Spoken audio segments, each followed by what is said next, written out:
The sweet spot for spoons, if you're basically just going to buy one to try to say how it's going to work, I would tell you is going to be a 1/2 ounce size. It's probably the most universal size you can kind of throw anywhere. Where I prefer not to use a 1/2 ounce area is areas that have a lot of hard bottom, that have a lot of rocks in them, oyster bars, that kind of thing. And let me get into why. And this is where I grew up. So I grew up in an area called Homosassa, Florida. And, you know, oh my gosh, I wish I had $1 for every spoon I lost in those rocks and oyster piles there.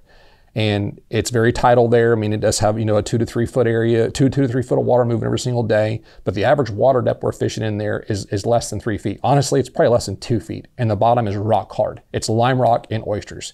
So if you're throwing a 3/4 ounce spoon there, or even a 1/2 ounce spoon on a lower tide, gosh, you're going to get hung up. You're going to get hung up a ton. It doesn't matter how good that weed guard is. I will tell you, when this thing's going to bump an oyster rock, or it's going to bump a piece of lime rock or whatever, it's going to get hung up. You're going to lose your spoon. That is why, in my opinion, I grew up throwing in that area a 1/4 ounce. So when I'm in an area that is super shallow, hard bottom, oysters, and when I say shallow, I know it's relevant depending on what part of the country you're in. If there's some guys from the West Coast here listening to me, shallow to y'all is less than 10 foot. Shallow to me is less than 16, 18 inches, right? You know, I prefer to catch a fish with his tail out of the back of the water, his head coming out of the water. That's shallow to me.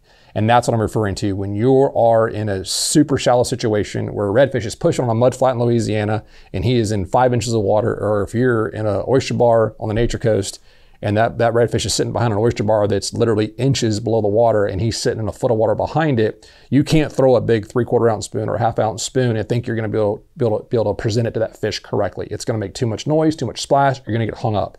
That is where, honestly, the 1/4 ounce is the best guy. This little thing, man, 1/4 ounce is what I cut my teeth on catching all my fish on, just because it's so stealthy. You still can throw them decently far, and that's probably its biggest handicap is if you got a wind in your face at all, you really can't chuck this that well, even with the Spectres of the world. But that super shallow water conditions, that's where you want to go 1/4 ounce. Heck, I even remember years and years ago fishing FLW. We had fish so spooky in Tampa, and it was super, super shallow wintertime tides. We actually went to an 1/8 ounce, and gosh, did we lose some fish. But it was the only thing we could get to them and get them to eat. So there again, you're going to hear me refer to something called match the hatch. It's not my turn. That's an old fly fishing term. I want to mimic what they're eating. Just like in Port St. Joe I was talking about earlier, you know, I wanted to know why they were hammering the pinfish. There were schools of pinfish coming around. This thing matched dead on what it was.